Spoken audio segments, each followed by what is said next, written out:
ကျန်းစာကိုက်ပြီးတော့လင်းနဲ့ကြိုက်တဲ့လူတွေကျွန်တော်အကုန်လုံးကျွန်တော်ချစ်လို့ဆဲမယ်နော်ကောင်းမထဘယ်လိုမျိုးမဆိုနော်မထကျွန်တော်ပြောတဲ့စကားကိုနားလေတယ်ဆိုလို့ရှိရင်ကောင်းမထချက်နော်ကျန်းစာကိုက်ပြီးတော့လင်းနဲ့ကြိုက်တယ်ကိုနေကိုတောင်မှပြတ်တတ်တယ်နော်ကိုချင်းချင်းတောင်မှပြတ်တတ်တယ်အဲ့ဒါဘာဖြစ်လို့လဲဒီဥစ္စာကျွန်တော်ကျန်းစာနဲ့ကောင်းကောင်းကျွန်တော်ပေါ်ပြမယ်နော်那这个罗老师知道，那什么米粥卤表面，那跟那些米粥中的水的 ，OK？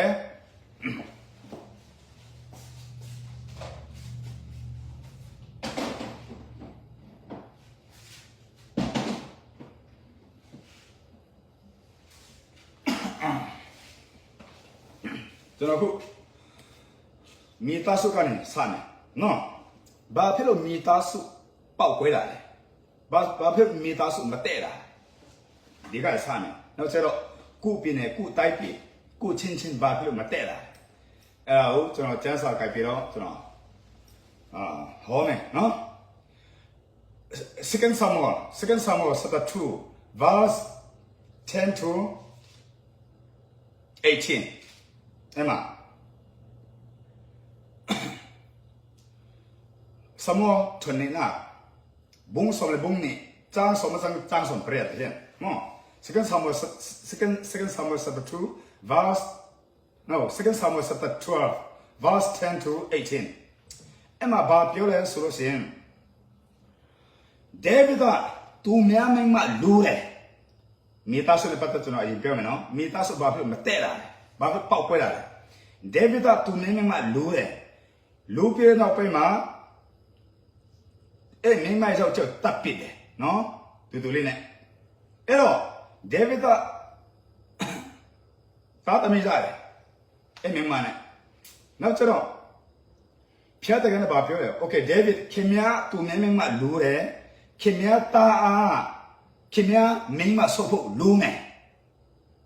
မထဒါဆိုတက်มาလားအဲ့မိသားစုကောင်းကောင်းကျန်းစာနားလဲအောင်ခင်ဗျာအိုးနောက်တွေးပါခွေးရှာတယ်ဘာဖြစ်လို့မတဲ့တာကိုချင်းချင်းဘာဖြစ်လို့မိသားစုပေါက်ကွဲတာလဲဘာဖြစ်လို့တိုက်ပြီးပေါက်ကွဲတာလဲကျန်းစာကြိုက်ပြီးတော့ဆရာသမားတွေနာဘူးတယ်ပတ်စံခိုးတယ်လူတွေကသူ့ကိုကြီးမြတ်ဖို့ပဲဆရာချက်တယ်ဒါကြောင့်ပေါက်ကွဲတာမထကောင်းကောင်းဖတ်အချက်တောက်တယ်ဗျာတောက်တယ်ဝယ်တောက်တယ်အဲ့တော့အပြစ်မမြင်ကြဘူးဆရာခွေးရှာတယ်ပတ်စံခိုးတယ်အပြစ်မမြင်ဘူး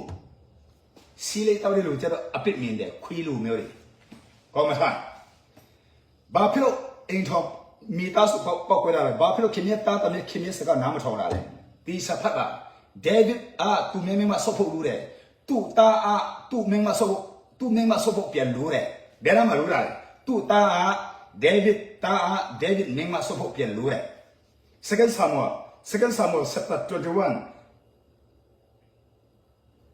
now second Samuel chapter 16 verse 22 second Samuel chapter 16 verse 22မှာသူ့တာသူ့မင်းမဆော့ဖို့ပြန်လို့တယ်အဲ့မိသားစုကိုစင်ပြမလားကောင်းမထဘာဖြစ်လို့မိသားစုပေါက်ကွဲတာလဲနံပါတ်1မထခင်ရဲ့ကိုယ်နာဘူးခင်ရဲ့ကိုယ်ပတ်စံခုခင်ရဲ့ကိုယ်အချက်တောက်ဘိန်းစုခင်ရဲ့ကိုယ်လောကစားခင်ရဲ့ကိုယ်သူမျိုးလိန်တာသူမျိုးသားမျိုးတိုးလိန်တော့ခင်ရဲ့သားသမီးလည်းခင်မျိုးလိန်တာပေါ့မထကျန်းစာပြောတဲ့စကျွန်တော်ပြောမှာနံပါတ်2ဆိုလိုမန်ဘယ်သူသားလဲဒေးဗစ်သားလေမထဘယ်သူမှအမှန်တရားကိုမပြောဘူးကျွန်တော်ပြောရနော်ဘာဖြစ်လို့ကိုချင်းချင်းပြန်တက်တာလဲဘာဖြစ်လို့တိုက်ပြူပေါက်ကွဲသွားတာလဲခုဆိုမလာနဲ့ဆိုမန် First King chapter 11 verse 3 to 15ဘာမှမနော် First King chapter 11 verse 3 to 16ဆိုလိုမန်ကဖာကောင်းဖြစ်သွားတာpopulation လို့ဟိုမင်းမလူလဲဒီမင်းမလူလိုက်နဲ့အနည်းဆုံးသူပြည်သူလူထုကျတင်မပြုတ်သူလူတာထုံးတယ်လောက်ရှိတယ်ကျန်တာထဲမှာပေါ်ပြတယ်နော်မင်္ဂလာဆောင်တာအမှန်တရားကိုမင်္ဂလာဆောင်တာ 3ရာကျဲတယ်လို့လိုပလိုက်တာထောင်းတရားတော့လိုတာကောင်းလေးလာကျန်းစာအဲ့နောက်ပိုင်းမှာဘာဖြစ်သွားတာလဲဆိုလိုမန်စင်မှာဖျက်တဲ့ကနစကားပြောတယ်ဟဲ့ကောင်ခင်ဗျာနဲ့ကုကွယ်ပြီးတူတူလေးပြောမယ်ခင်ဗျာဖာကောင်းဖြစ်သွားပြီအဲ့တော့ကျွန်တော်ကခင်ဗျာတိုက်ပြိုဖျက်စီးမယ်ငါကိုယ်တိုင်ခင်ဗျာစံတို့ဖြစ်နေခင်ဗျာဖာကောင်းဖြစ်သွားပြီဆိုလိုမန်ဖာကောင်းဖြစ်တာအဲ့နောက်ပိုင်းမှာ तू ကနတ်ပြန်ကုကွယ်တယ်အဲ့ချိန်မှာဖျက်တဲ့ကကိုယ်တိုင်ဆိုလိုမန်စံတို့ပြန်ဖြစ်သွားတယ်မထဆိုလိုမန်လည်းငဲပြီသွားတယ်ဖြစ်ပါလေကောင်းသတိထားဘာလို့ချင်းပြူဒီလောက်ထိနာပြတ်တယ်ကျွန်တော်ကျန်းစာကောင်းလေးလာတဲ့အချိန်မှာချင်းပြနေမှာကျန်းစာကြိုက်ပြီးတော့ဆရာသမားတွေပဲဖြစ်ကျန်တဲ့ပြနေငါ့မဆိုင်ဘူးမြန်မာပြည်လည်းငါ့မဆိုင်ဘူးငါ့ဆက်တယ်ချင်းပြငါချင်းပြချစ်တယ်မြန်မာပြည်ချစ်တယ်ဒါပေမဲ့မြန်မာပြည်အဆူရစီတယ်အဆူရတာဝန်ယူပါစီကျွန်တော်တောင်းဆိုနေချင်းပြချစ်လို့ပြောတာနော်ချင်းပြအခုချိန်မှာဟိုဖက်မှာပြလိုက်ဒီဖက်မှာပြလိုက်ကိုချင်းဘာဖြစ်လဲလက်နဲ့ကိုက်ရှက်သမားတွေလည်းဖာကောင်းဖြစ်တယ်ဓာတ်မြက်ဖြစ်တယ်အကျက်သမားဘိန်းသမားဖြစ်တယ်ဒါကြောင့်မို့အခုချင်းပြမှာဒီလောက်ထိတိုက်ပွဲဖြစ်တာကောင်းမှသာချက်ပြည်သူလူထုကောင်းနာလောက်ငါပြောမယ်ဘာဖြစ်လို့ကိုချင်းဖြစ်တာလဲအဲလက်နဲ့ကိုက်ဘူကြည့်ရဓာတ်မြက်တိုက်တယ်ပတ်စံခိုးတယ်လိန်တယ်အလုံငွေကောက်တယ်အဲ့လူငွေခိုးတယ်ဆုပ်ဖို့ဝဲတယ်အကျက်ဝဲတယ်ဒါကြောင့်မို့ချင်းပြကိုပောက်ခွဲတာမထကျန်းစာပြောတဲ့တိုင်းမှာပြောခဲ့လိုက်မယ်အရင်ကချင်းပြတာကိုလိမ္မာတယ်ဓာမဲလည်းမရှိဘူးတခိုးလည်းမရှိဘူးဖာတယ်မှာဖာကောင်းလည်းမရှိဘူးဘိန်းတမလည်းမရှိဘူးဘိန်းလည်းမရှိဘူးဘာမှမရှိဘူးကျန်းစာရှိတယ်ဖျောက်ဖို့ကိုယ်အားလုံးအခုချိန်မှာလက်နဲ့ကြိုက်ကြတယ်ကိုယ်နဲ့ကိုလက်နဲ့ကြိုက်အင်အားငါမှအင်အားရှိပြီဆိုပြီးတော့အင်အားနဲ့လူတွေပစ်ကြတဲ့နိုင်တင်းတဲ့အဲ့ဒါဖာကောင်းဓာမဲဦးနာခင်ဗျာလက်နဲ့ဘယ်လိုပဲအင်အားကောင်းမစီဖျက်တဲ့ကနေ့ခင်ဗျာမုံပြီးဆိုရင်ခင်ဗျာတိစွတ်တင်နေကောင်းမလားလာမယ်ခုဘယ်နာမှာတိစွတ်တင်မှာလဲဘယ်လိုပဲခင်ဗျာအင်အားကောင်းဘယ်ဖွဲ့စီမဆိုကောင်းမထားချက်နော်ခင်ဗျာအချိန်ရောက်ပြီ First Samuel chapter 31 verse 1 to 9စောဘရင်ကမနာလို့စိတ်အပီဝအဲ့ဒါနဲ့ကျွန်တော်တို့ပြောတာနော်စောဘရင်ကမနာလို့စိတ်အပီဝနဲ့သူ့သားနေရောနဲ့သူနဲ့တခါတည်းနဲ့လည်းပဲပြက်ခါတာသူ့ကိုယ်တိုင်ဓာတ်နဲ့ထူးတည်တာသူ့သားနေရောအစံတော့တပ်ပစ်တာ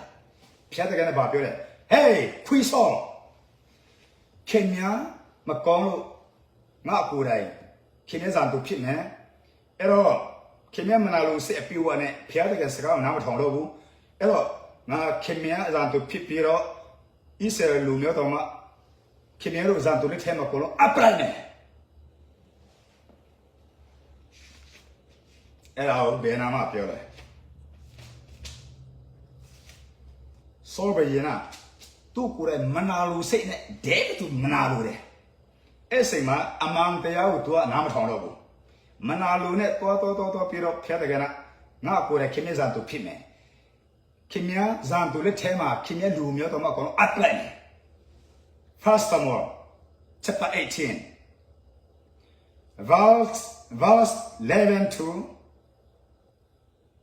20ဖလိုက်နော်ဖတ်ပြပြတယ်စောဘေးစမှာငါကိုယ်လည်းခင်မြဇန်တို့ဖြစ်မယ်ခင်မြလူမျိုးခင်မြမိသားစုဇန်တူလက်ထဲမှာကောအပ်လိုက်နေအစိမှာဆော်ပြီးဝါလန်တော်နောက်ကျသူ့ကိုယ်ဓာတ်နဲ့တတ်တယ်သူ့တန်းရဲ့ဇန်တူရဲ့ပိုက်ပလိုက်မတ်တာ Genesis chapter 14 Abrahamဝါအမန်တရားမှာတတ်သိရှိရှိနဲ့ကောင်းနေကြတာမြောက်ကနဲ့မနေနဲ့ချင်းပြင်းနဲ့လင်းတဲ့ကြိုက်သမားတွေကျွန်တော်ချစ်လို့ဆဲမယ်ဘယ်အဖွဲ့ရှိဆုံးပြောတော့ကောင်းမချပါခင်ဗျာဘယ်လိုပဲအင်္ဂါကောင်းဘယ်လိုပဲကိုယ်နဲ့ကိုမြောက်ကောင်းနဲ့ကနေပါစီအချင်းတန်လို့ရှင်ဖျားတယ်ကနာသူ့လူခိုက်ပြတော့ခင်ဗျာတို့အကုန်လုံးတီးစစ်တင်းနေမချ Genesis chapter 14 verse 10 to 24 Abraham ဗြဟံတို့နဲ့သူအစ်စစ်နေတယ်ဇန်တူရအင်္ဂါကောင်းရဆိုပြီးတော့အဗြဟံတို့လူမျိုးနိုင်တင်းတယ်အဗြဟံမှာစစ်သား300ပဲရှိတယ်400ထားလောက်အမြဲဆုံး400ပဲရှိတယ်ပြန်ပြေးဆွဲတယ်နိုင်တင်းတယ်အဲ့ဒီမှာအဗြဟံစီမှာလူတဲ့တော့တယ်အဗြဟံ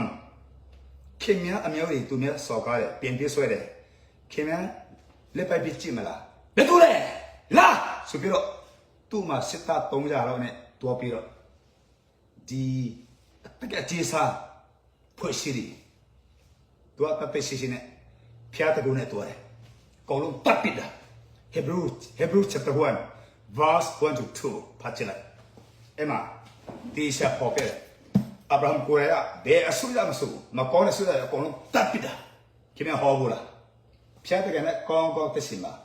သူမျိုးအဇာမရှိနဲ့ကျန်းစာကိုက်ပြီးတော့အဇာတော့မရှိနဲ့ဒါပေမဲ့ကိုအိမ်မှာနေကိုချင်မှာနေပြီးတော့အဇာရှယ်တဲ့လူတွေဖျားတကယ်နဲ့ခွန်ပြုတ်တယ်တတ်တာအထာအဗြဟံကိုရတပ်ပစ်တာအဲ့ဒါနဲ့အဗြဟံကသူတို့စီးစိမ်နဲ့ကောလုံးယူပြီးတော့ချမ်းသာတာကောင်းကောင်းဖတ်နော်ဘာဖြစ်အဗြဟံချမ်းသာတာလဲနံပါတ်1ဇန်တူရတူနိုင်တင်းတယ်သူ့ကိုယ်တိုင်တပ်ပစ်ပြီးတော့သူတို့ဆွေတွေကြောက်တွေကောလုံးသူတင်ပလိုက်တာအထာGenesis chapter 14 verse 10 to 24ကောင်းကောင်းဖတ်နော်အဗြဟံဘာဖြစ်ချမ်းသာတာလဲဘီးကလူရတူနိုင်တင်းတယ်ဟုတ်တယ်လားဆိုပြီးတော့ဘီးကစုစားတွေကျန်တဲ့လူမျိုးတွေကနိုင်တင်းတာပေါ့သူတို့လူမျိုးအဲ့တော့ကနဲတယ်ပါတယ်ဒါပေမဲ့သူ့မှာဖျားနေတဲ့ရှင်းတယ်ဖျားတကူနဲ့နေတယ်တပ်ပစ်လိုက်တာဒါပေမဲ့ဖျားတကူဘယ်တော့ပဲရှိနာဘူးပြီးပတ်စံခိုးပြီးဆိုလို့ရှင်အဲ့တကူကဖျားတကယ်ကပြန်နှုတ်တာဆမ်ဆွန်ကြည့်လိုက်အရှင်တို့ကတကူနဲ့အပိနာဘူးတဲ့ဖာကောင်းဖြစ်တယ်ဖျားတကယ်နဲ့ဇန်တူတဲ့ထဲမှာအပ်ပလိုက်တာဟဲ့ငါနဲ့မဆိုင်တော့ဘူးငါနဲ့လက်မခါတော့ဆိုပြီးတော့ဖျားတကယ်တကူတူနဲ့သူ့ရှင်ကထွက်တဲ့နောက်ပိုင်းမှာဆမ်ဆွန်ဘာမလုပ်လို့မရတော့ဘူးဇန်တူတဲ့သူ့မျက်လုံးဖတ်နှုတ်ပလိုက်တာတည်သွားတာမှတ်ထားမင်းဘယ်တော့ပဲအင်္ဂါကောင်းမစေဖျားတရားနဲ့အသိမရှိလို့ရှိရင်ခင်မျက်စင်ကအားကိုးတဲ့လက်နဲ့ဒီအိုးနောက်တွေပညာတွေတကူတွေအကုန်လုံးဖျားတကယ်နဲ့တောင်းလို့မရအောင်ပိုက်ပလိုက်အချိန်မှာခင်များဇန်တူတဲ့ထဲမှာတည်ဆွတ်တယ်မဆာကျွန်တော်ချစ်လို့ပြောတာကျွန်တော်မြင်မြင်ပြောတော့ပတ်စံခိုးတဲ့လူတွေလည်းတည်ဆွတ်တည်တယ်သူ့အမြောင်းတွေသူ့သားသမီးတွေတော့မှဖျက်တယ်နဲ့ချိန်ပလိုက်တယ်ဘယ်မှမတုံးဘူးအဖွေးရှိပတ်စံပဲဖြစ်ဖြစ်တင်းတော်ပတ်စံပဲဖြစ်ဖြစ်ပတ်စံခူးပြီးလိမ့်ပြီးဆိုရှင်သားသမီးလည်းကောင်းကောင်းမမွေးဘူးဖျက်တယ်ကအကုန်လုံးတတ်ပစ်လိုက်တယ်ကောင်းကောင်းမထဘယ်မှာလဲမရခိခန်းချစ်တဲ့ခိုင်းငယ်၆ကနေဆလေးမရခိခန်းချစ်နဲ့ခိုင်းငယ်နှစ်ကနေကိုဟောစီခန်းချစ်လေးခိုင်းငယ်တစ်ကနေဆက်တစ်ခေါ်မှာဆက်ဆက်ဇမ်ဇာကုခန်းချီငါခိုင်းငယ်တစ်ကနေ6 Zem chapter 4 verse 1 to 6စေဇွန်ခန်းချီစနစ်ခိုင်းငယ်6ပတ်စံခိုးတဲ့လူတွေကယေရှုဖျားကောင်းကောင်းဆဲတယ်ဆဲလို့မရဘူးဆုံးမလို့မရဘူးနောက်ကျတေဆွတ်တေခါတယ်တမန်တော်ခန်းချစ်တဲ့ခိုင်းငယ်ရှေ့မှာတေဆွတ်တေတယ် Acts chapter 1 verse 18 John chapter 13 verse 27ပတ်စံခူးရှင်တဲ့အိုးနောက်ခင်များမှာအသွေးခေါ်ရှိပြီဆိုရှင်ခင်များသွေးသားထဲမှာစာတန်မှန်တော်ပြီ John chapter 13 verse 27ရှင်ဇွန်ခန်းချစ်73ခိုင်းငယ်29မှာပတ်စံခူးရှင်တဲ့လူတွေခင်များသွေးသားထဲမှာပတ်စံခူးမဲ့လိမ့်မဲ့ခင်ဗျတောင်းတနေပြီဆိုရင်ခင်ဗျတွေ့တာထဲမှာစာတန်ဟန်တော်ပြီခင်ဗျစာတန်ဖြစ်တော်ပြီကောင်းကောင်းမထားစာတန်ကခေါင်းကဲမတော်ဘူးကောင်းကောင်းမထားခွေးကော်လေစာတန်ကသူ့ကိုယ်တိုင်စာတန်ပုံစံမလာပါဘူးခင်ဗျတွေ့တာထဲမှာခင်ဗျမျက်လုံးမှာသူမျက်စုပ်ဖုတ်ကြည့်သူမျက်နှုတ်တွေကြည့်သူမျက်လေးတွေကြည့်ဖြေတွေကြည့်လိုက်ဆွဲလာနေတယ်ဆိုရင်ခင်ဗျစာတန်ဖြစ်တော်ပြီပတ်စခူးရှင်တဲ့လိမ့်ရှင်တဲ့ဆိုရင်စာတန်ဖြစ်တော်ပြီစာတန်ဖြစ်တော်ပြီကောင်းကောင်းမထားခွေးရှာတယ်ကျွန်တော်ချစ်လို့ဆက်တာအဲ့လိုဆဲမခင်တို့တွေ့တာတဲ့ခွေတော်စာအိုးနောက်တွေစာတန်အိုးနောက်တွေထွက်တော်မှာမဆာသူမျက်လိမ်ဖို့ကျန်းစာကိုမဟောနဲ့နော်လူတရဝသူ့မိဘစကားနားမထောင်ဘူးဆိုလို့ရှိရင်ဖះကိုကိုယ်တာဖះလက်မခံဘူးဒီကန္တာဆက်ဖို့တဖို့အလုံးငယ်တွေလုံးဝလက်မခံတာဘူးစမတခန်းစစငါခန်းရဲ့တိကနေကိုလူတရဝသူ့နေကိုမောင်နာမမုံနေတယ်တပ်ပစ်တယ်စော်ကားတယ်ဇန်တူဖြစ်မောင်တယ်ဆိုလို့ရှိရင်ဖျက်တဲ့ကနသူ့ကိုကိုယ်တာဘီကန်တာဘယ်တော့ပြီးပါစေဒေါ်လာ3ပေါင်း9000ပြီးပါစေဖျက်တဲ့ကနယွန်းတယ်လက်မခံဘူး စီမတဲ့ခန်းချင်းငါခန်းငယ်20ကနေ24တေးချဖတ်လိုက်ခင်မဲနေကိုနဲ့မတဲဘူးဆိုစခင်မဲပြေးကနာကိုနေတာကုခွေတာဖျက်တဲ့ကနေဆိုနေခွီလို့ပြောတယ်ကောင်းပါငယ်ပြီတော့မလို့ပြောတယ်မထုချပ်5 verse 20 to 24ခင်မဲနေကိုမုန်းနေတယ်ဆိုလို့ရှိရင်နော်ခင်မဲကုခွေတာပြေးကနာအလုံးငယ်ပြေးတာလည်းကခွီတယ်အချာဒီကျန်းစာကိုက်ပြေးတော့ဒါမျိုးမဟောတဲ့စကသမားတွေဖာကောင်းဖာပဲမဲ့ဓမြခွီကောင်းတယ်နည်းလို့ထားတယ်အရှင်ဟောတာမခွီကောင်းတယ်နားလည်လားစီမတဲ့ခန်းချင်း23ခန်းငယ်23ကနေ33တီစာဖတ်လူတယောက်အမှန်နားမလဲပဲနဲ့မပိုက်ချက်ပဲနဲ့နားမလဲပဲနဲ့မတိပဲနဲ့သူအစဉ်ကနေ10ဖို့တဖို့စားဖို့အလုံးငယ်ထက်ဖို့ဟောတယ်လူတွေတီဆွတ်တီမယ်ငရဲပြေတွန်းမယ်ယေရှုဖျက်ပြောတာနော်ဖျက်တယ်ပြောတာမထူးချပ်23 verse 23 to 33တီစာဖတ်လာ